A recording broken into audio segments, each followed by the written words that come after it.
Hey, little Jimmy. Yeah, what's up? Do you like Pirates of the Caribbean? Yeah, it's alright. So do you think it'd be fun to be a pirate? Yeah? Well, guess what? You couldn't be more wrong. Oh, fuck. Yeah, I know. At some point, every kid has dreamed about being a swashbuckling, corn-shuckling, wife-cuckling, cocksuckling pirate, but trust me when I say, it was really not all it's cracked up to be. First, we'll talk about the food. So one staple of the pirate diet was salted meat, usually wild oxen or pork. And I love jerky as much as the next guy, but this wasn't like a bag of Jack Links. In fact, it was probably closer in texture to your shoes than any meat you've ever eaten. In those days, you couldn't just snap into a Slim Jim. That's a modern luxury that we take for granted. Back then, the slogan was, gnaw on a Slim Jim for minutes on end, grinding it between your molars while the gallons of salt turn your mouth into a desert until the mangled hunk of flesh in your mouth is just soft enough to be shoved down your greasy fucking pirate throat without tearing a hole. Another essential food item was known as hardtack. This was essentially just flour and water baked into a cracker-like brick. Beyond the fact that it was totally flavorless, hardtack was also extremely dense, to the point where pirates would often have to slam their fists down on it in order to break it into pieces small enough to fit in their mouth. As long as it was kept dry, hardtack almost never spoiled, although it often became infested with weevils. Excuse me, sir? I'm a vegan, so can I have a new piece? One without any of Mother Nature's beautiful creatures in it? Thanks. Wait a minute, is this gluten-free?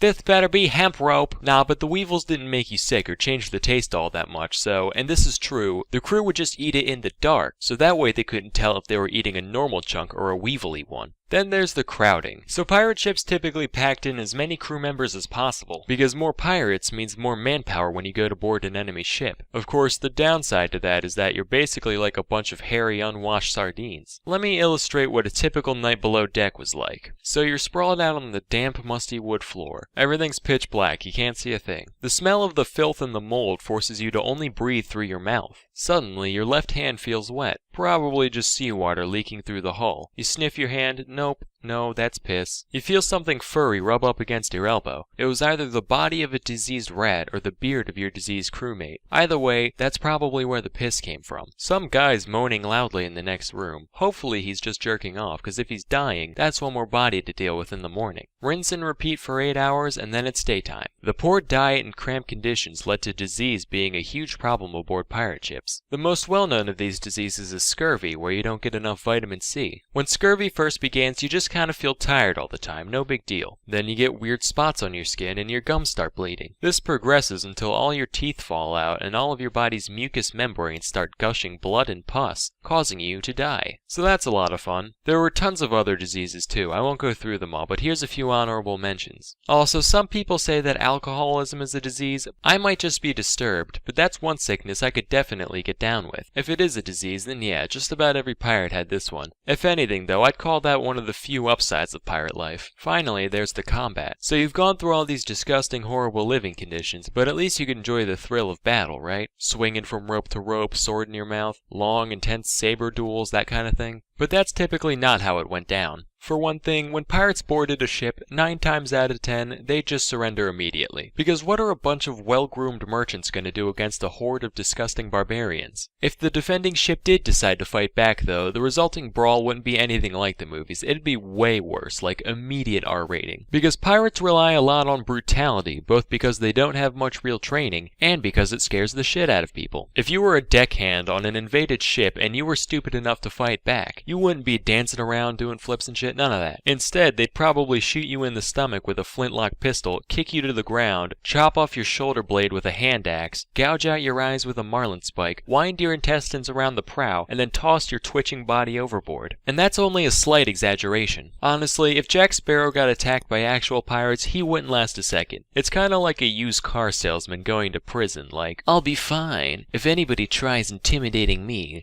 I can get out of it with my quick wit and charming personality. Boy, you look real pretty from behind. Oh wow, I'm boned. So yeah, in short, if you were thinking about pulling a Captain Phillips anytime soon, I'd advise against it. That's all for today. Till next time, I'm Salmonella, and thank you for watching.